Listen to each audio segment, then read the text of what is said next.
जय जिनेन्द्र धर्म प्रेमी बंधुओं, मेरे इस चैनल में आपका स्वागत है।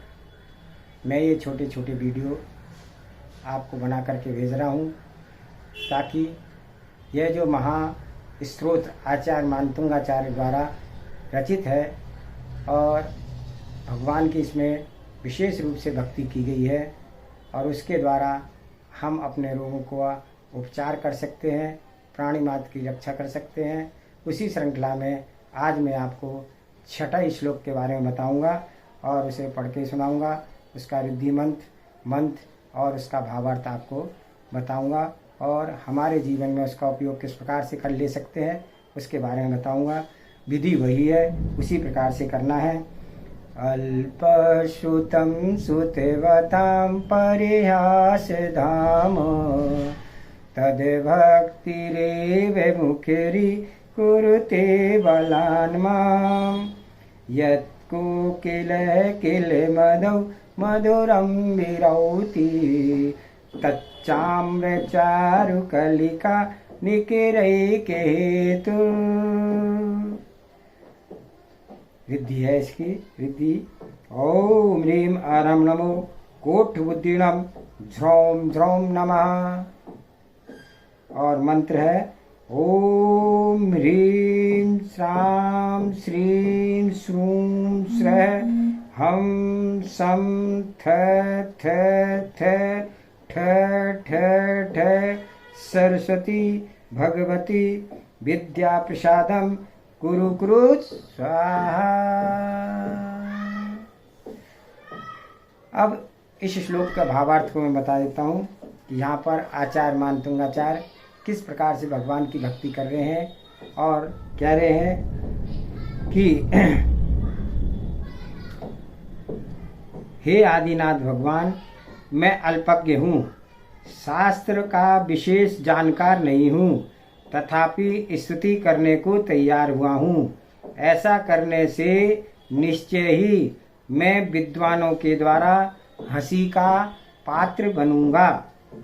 मुझ में आपके गुणगान करने की शक्ति तो है नहीं, परंतु भक्ति अवश्य है, बलवती है कि जो जबरन आपकी स्तुति करने के लिए मुझे वाचाल कर रही है, अर्थात विवश कर रही है। जैसे कि कोयल यदि स्वतः बोलने की शक्ति तो है, पर वह बसंत ऋतु में अतिरिक्त अन्य ऋतुओं में बोलती हुई सुनाई देती है, परंतु वह तो तभी मीठी वाणी बोलती है जबकि वसंत ऋतु के आम वृक्षों की मंजरियों के द्वारा, फूलों के द्वारा आम की बौर आने पर लहरा उठती है, अर्थात आमों की बौर ही उसे बोलने को मजबूर करती है, प्रेरणादायक होती है। इसी प्रकार आपके भक्ति ही मुझे आपकी भक्ति करने के लिए प्रेरणादायक है। अब हमारे जीवन में इस श्लोक का उपयोग क्या है उसके बारे में थोड़ा सा मैं बताऊंगा। सबसे पहले तो यह श्लोक वियुक्त व्यक्ति को संजोयक है। हमारा जो कोई मित्र है, बंधु है, रिश्तेदार है, पुत्र है, पत्नी है, कोई भी है जो हमसे वियुक्त हो गया है, हमसे दूर चला गया है, हमसे रूठ गया है, किसी प्रकार से नाराज होकर के हमसे अलग हो रहा है, उसको मिलाने का लिए यह श्लोक कार्य करता है।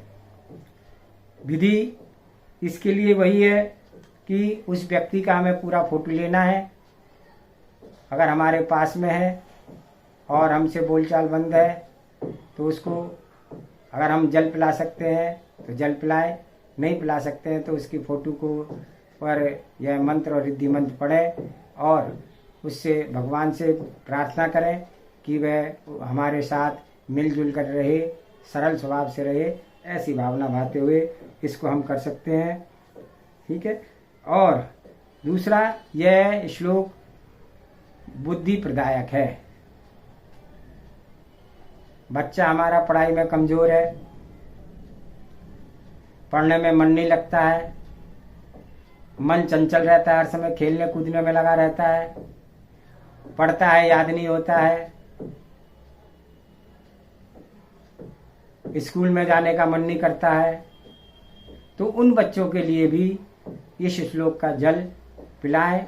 और भावना इसमें हर एक भी श्लोक में हम मंत्री जल करें उससे पहले हमें भावना जरूर भानी है कि हम किस लिए इसका उपयोग करना चाहते हैं।